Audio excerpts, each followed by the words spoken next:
Hello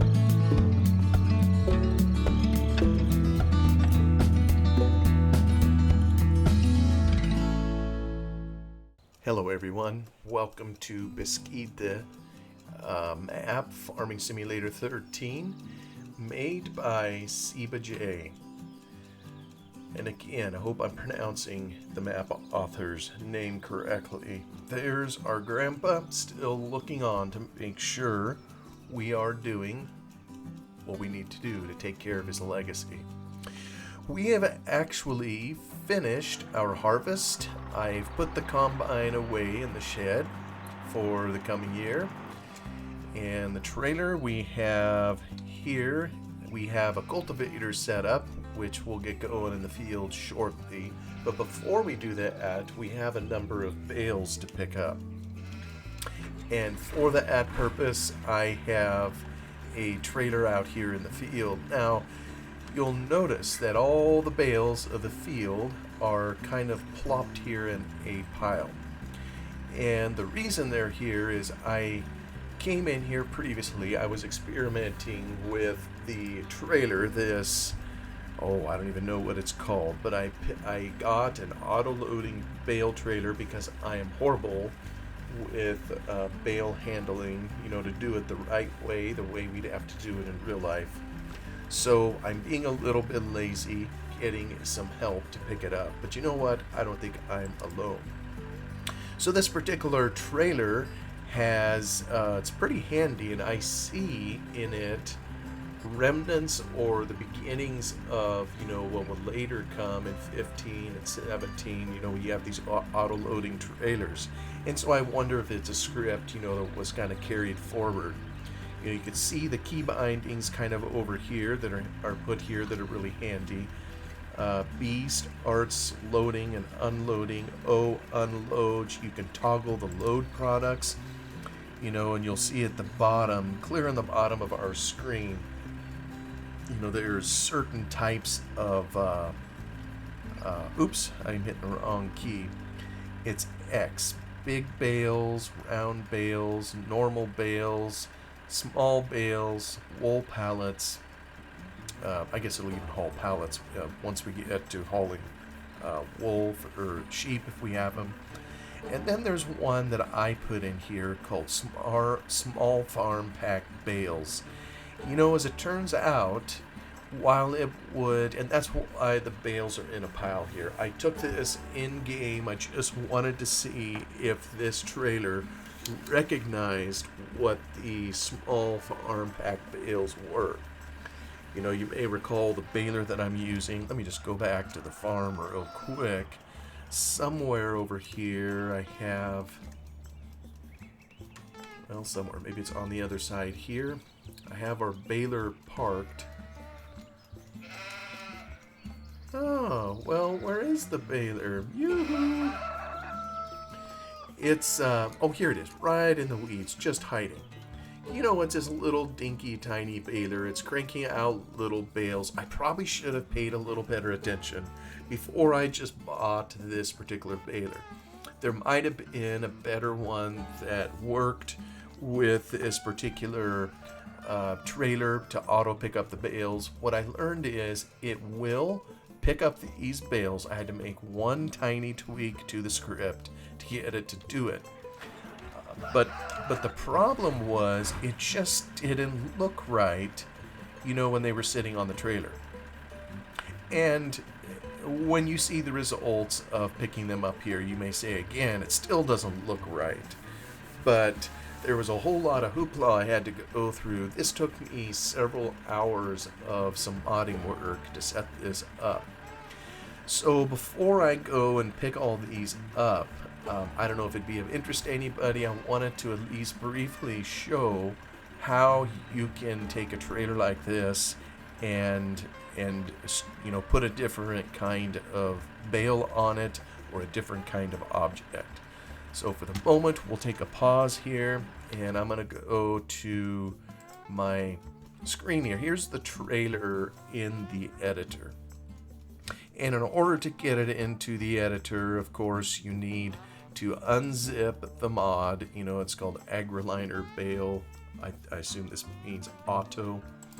To show all the pieces in here, you want to open the i3D file. That's what we did in the editor here. And you also want to open all the XMLs. You know, there's an XML for the baler that shows all the trailer that shows the position of all the items that are going to be auto-loaded. There is the mod description, XML, and then you have the Lua code. I had to manipulate the Lua code in this just a little bit to get it to work, and I'll try to explain all those if I can. So in the trailer, you know, one of the things we had to locate, you know, here's all the different, you have to specify each location of every single bale. And brother, that's a lot of work. On a single layer, there are 38 bales that I could put in there, and I ended up giving the trailer 5 layers. So they're all stacked in here, but I did one layer and then I duplicated it to successive layers and I just raised them up. You'll see the translate Y. You know, if you go from layer 2 to layer 3, it keeps getting a little bit higher. But the ordering of the bales, if you will, is identical to the layer beneath it.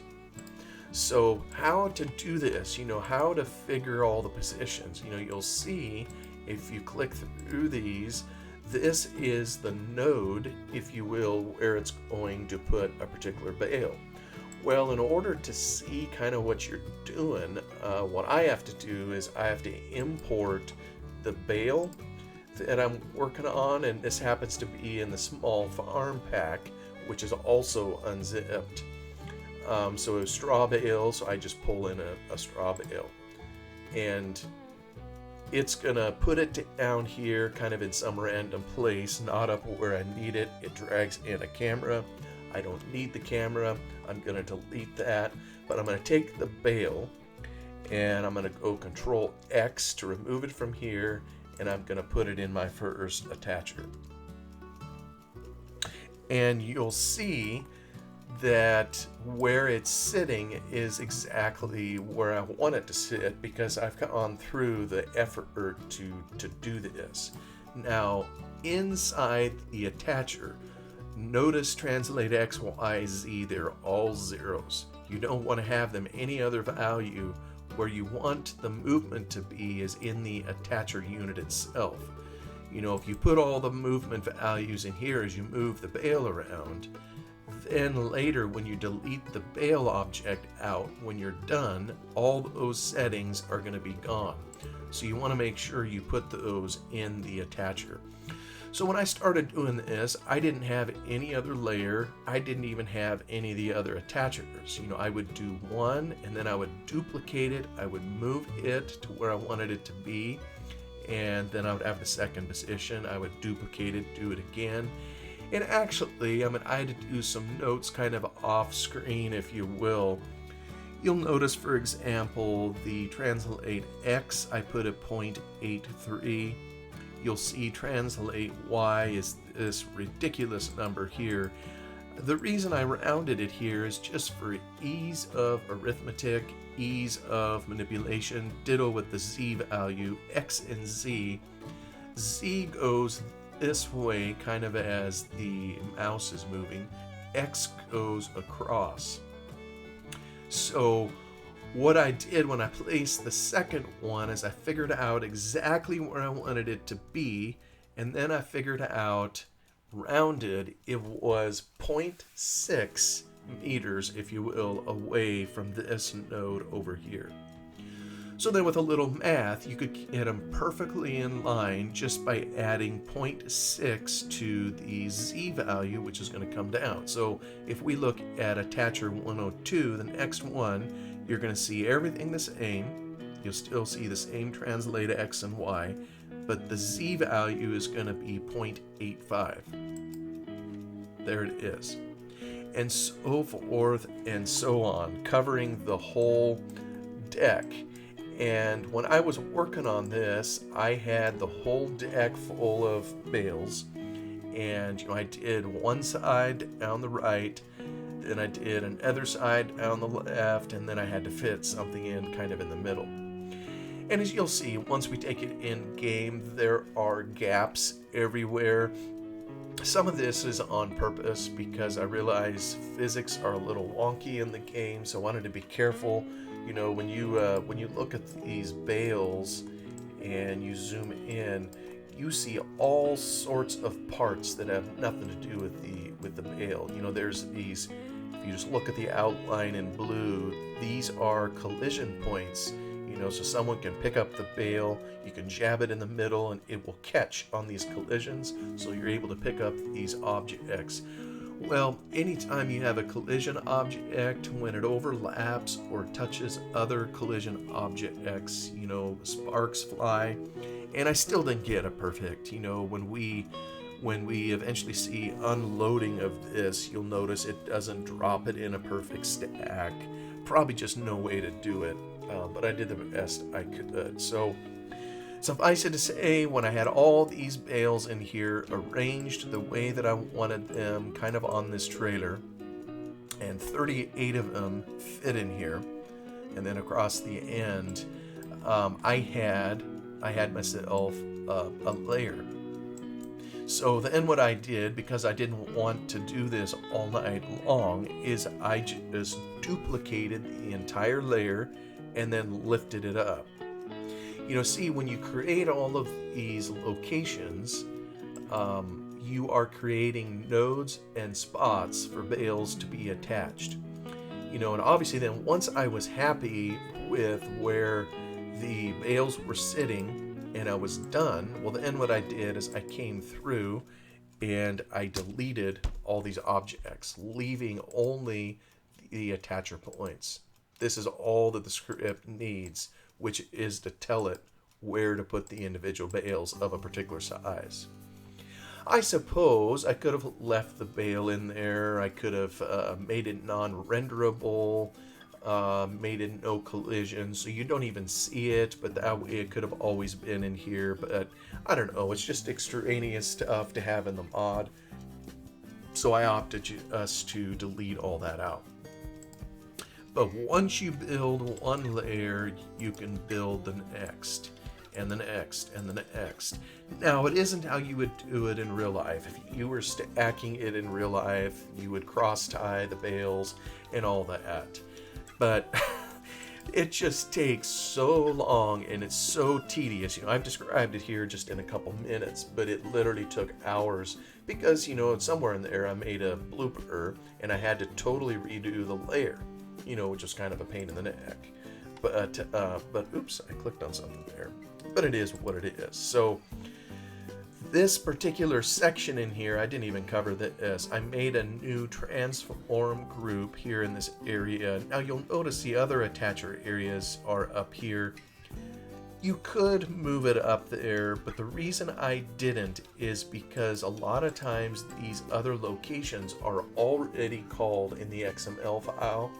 And you don't want to have to redo those or to figure out later that you messed it up. Suffice it to say, once we have all the new places done in here, you save the thing, and then you go into the XML file to start specifying how this should be. So let me just move this to the side and open this up. So you can kind of, anytime you got to do some modding like this, you usually have someone else to follow so you can see kind of what they did. You see how the other attachers are in here. 1, 2, 3, 4, 5. So hey, I created a new one. I called it Attacher 6 just to set it up the same way. I see there's a count on the number of bales. Well, 38 layers times 5 layers. Or 38 bales per layer rather, times 5 layers, 190. I gave it a new name, and it's important to remember what you call it because it has to be distinct from these others. And then the index, kind of where it's sitting. I learned later that this really doesn't do anything, but you do need to put it in there, otherwise the script will squawk. So I chose to just put it in there kind of where this whole attachment layer was sitting, 17.8. So put that in there, and then item by item, bale by bale, painstakingly, you have to spell out the indices of every single attacher point. And it's very tedious. There's no two ways about it. You noticed it's looking for object attacher 1, 2, 3, and so forth. It goes all the way down to the 190th bale. There's no way around it. You got to do every single one. And each position has its own index. And the code, the Lua code, when it loads all this up, is going to load all these points, and it's going to store them in memory for later, for when it loads the bales, and it's going to put them at each one of these points. So I did it in layers here for convenience. I kind of broke up the layers here for visual convenience, if you will, to show the 38 per. But these are the indices. So when you come here to attacher 101, the editor tells you the index over here, 17800, 17800, and then the next one is 17801, and so forth and so on.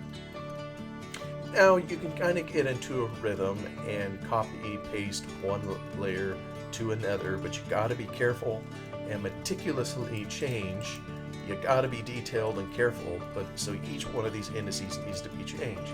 Layer 1 or 0 in here. The first scenograph reference is always a 0, so that's layer 1. Layer 2, you can see how the changes happen on here, and you got to keep the count going over here. It's simple, but it's got to be done very carefully.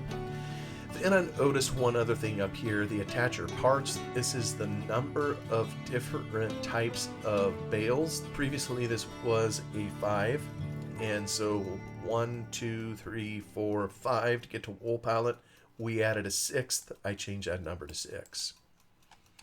And these other ones, we talked about them a little bit ago. These are the unloading points that are also spelled out over in here. These are the unload points, so you'll see the indices up here for those. So when you dump the bales, that tells it where to go. But anyway, that's how we added it in here. So the XML will work, and you got to be careful with your tags. You know, when you set up an attacher 6, you have to close the thing off on the other end with the slash. So remember to put all that in there. And I mean, just lots and lots of details to remember as you do a little bit of modding. Now we called it bale type small 2 because we already had a bale type small. Well, we kind of need to name it because the script is going to call it up and it's going to want to put something on our screen. Now, most of those types of things are in the mod description file under what's called an L10N tag. I don't know what the L10N means, probably some technical thing. But you'll notice in here that, for example, bale type small was in here with small bales. So I put in bale type small 2. I just copy pasted this, put it in here. I called it small farm pack bales.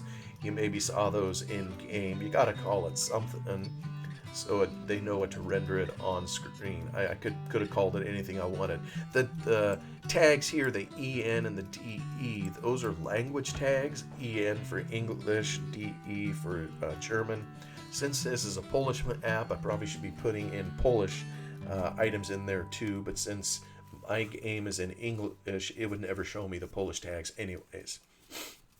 So anyways, those go in there. I think that's the only change I made to the mod description file. There's a lot of other things in here to make the script work, but we don't have to do anything with those. It is purely the description of the new type of bale that we put in there.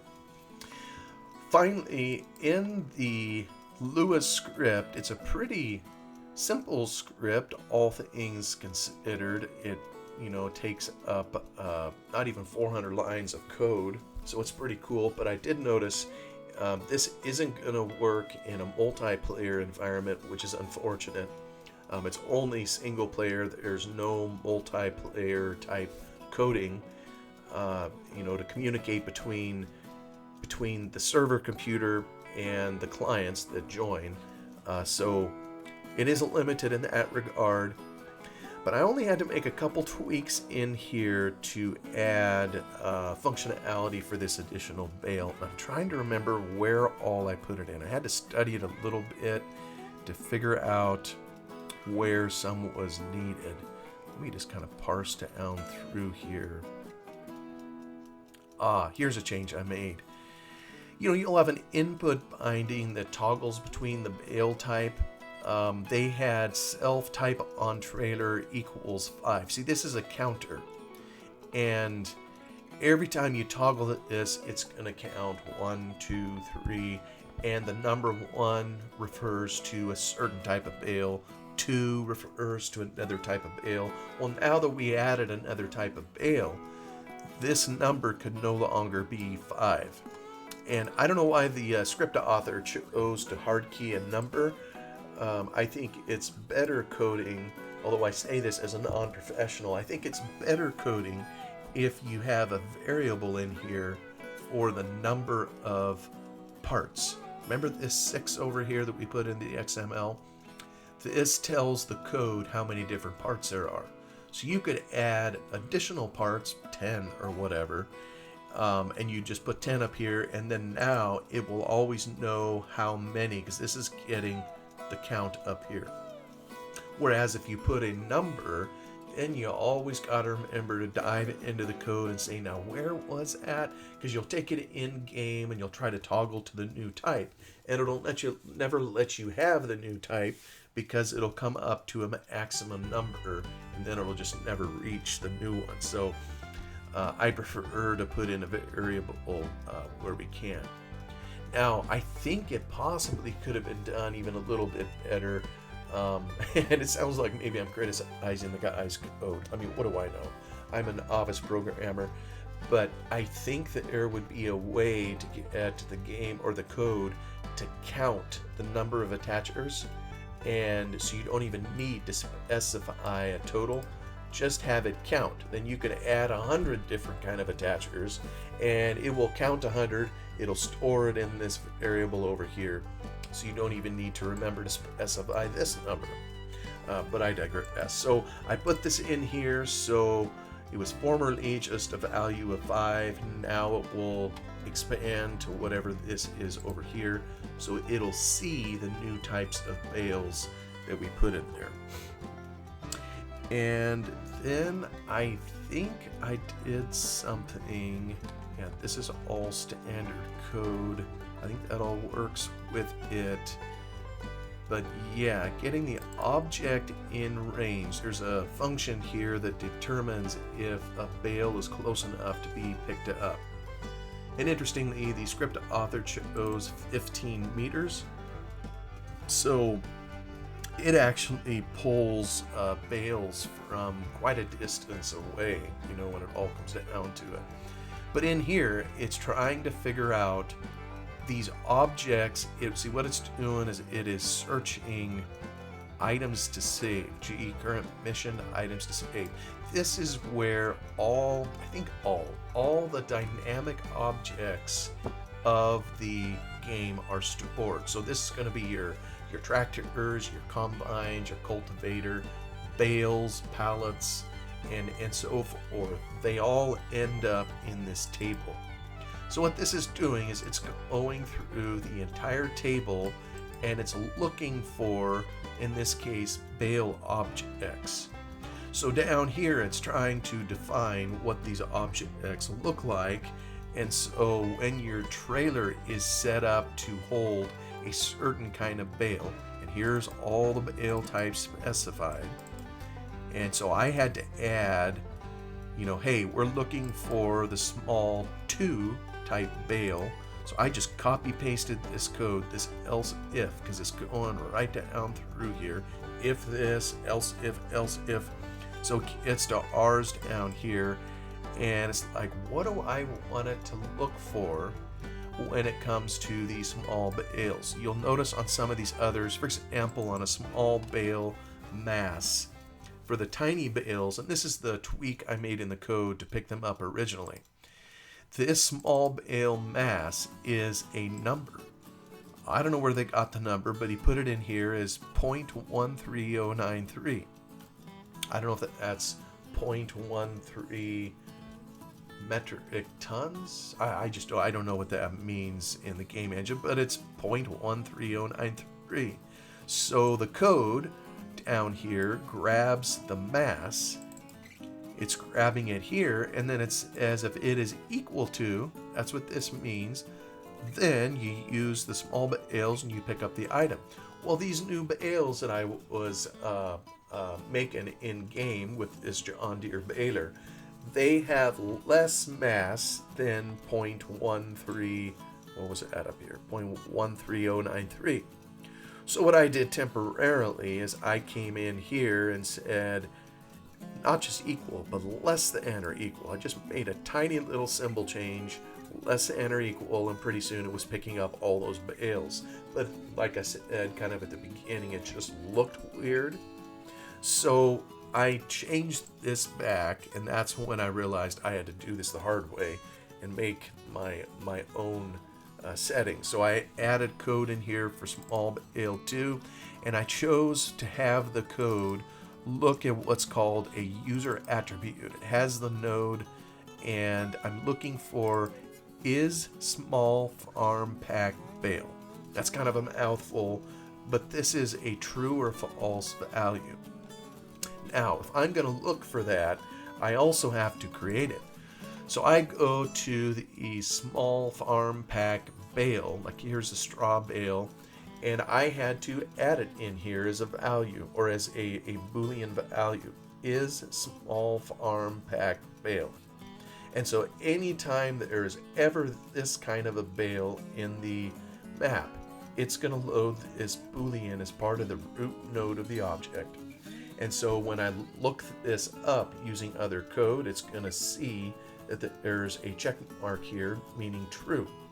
And if it doesn't have this, then of course it isn't going to pick it up in the code. Now there's two different bales in here. There's a hay bale, straw bale. I put this Boolean on both because both bales are the same size.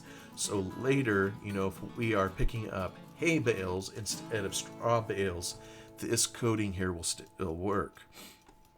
So this is just to identify, remember this is all to pick up an object in range. So it's parsing this table of all the objects up here, and it says, okay, we found a small type bale.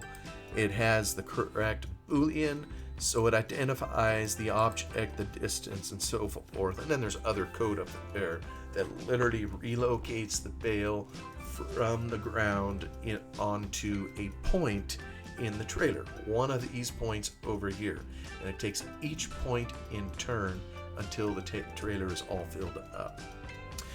So I believe that's the only places that I changed in the Lua code itself to get it to work.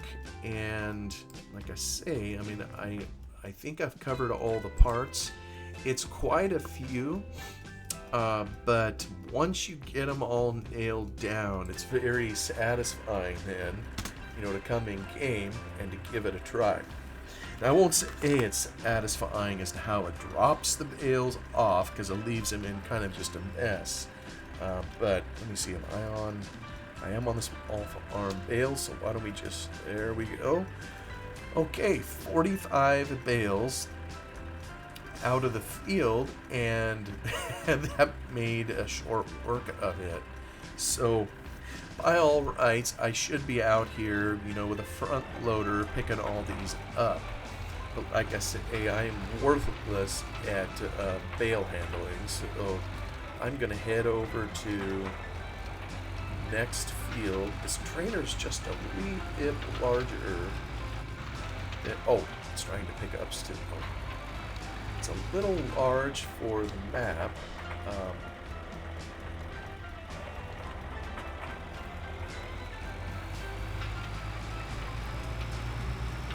Let's stop it. Okay. Here we go. We'll head down to our other field. So we gotta think a little bit, when we're maneuvering the trailer around. But, I also looked at the map to try to determine, well, where do we take these bales once, so one down there is. Once we have them all picked up, where do we take them to sell them? So that's another thing I had to do. It's so helpful when a map author makes a manual as part of their map. And you know what? I mean, I forgive them for not, of course, because making a map is a Herculean project, especially a good one. And it takes so much time, to put together a map that the last thing they probably want to do when they're done is to write a manual. And when I say write a manual, it could have anything in there kind of describing the purpose of the map, but also showing the location of all the triggers. Get triggered. Where do you take stuff? Where are all these stations? Showing kind of point by point on the map as to where you haul things. And like in this case here, well, there's the alarm. Where do you take the bales? And so in order to find that information, a lot of times I have to pop open the map in the editor and start hunting. Sometimes I will open the map in a text editor and I'll start doing searches for like the bale destroyer trigger and that kind of thing. So, oh my, this makes for easy picking up of bales. And like I say, the trailer will end up holding 190 of them. So we are on our 4th layer and getting the job done.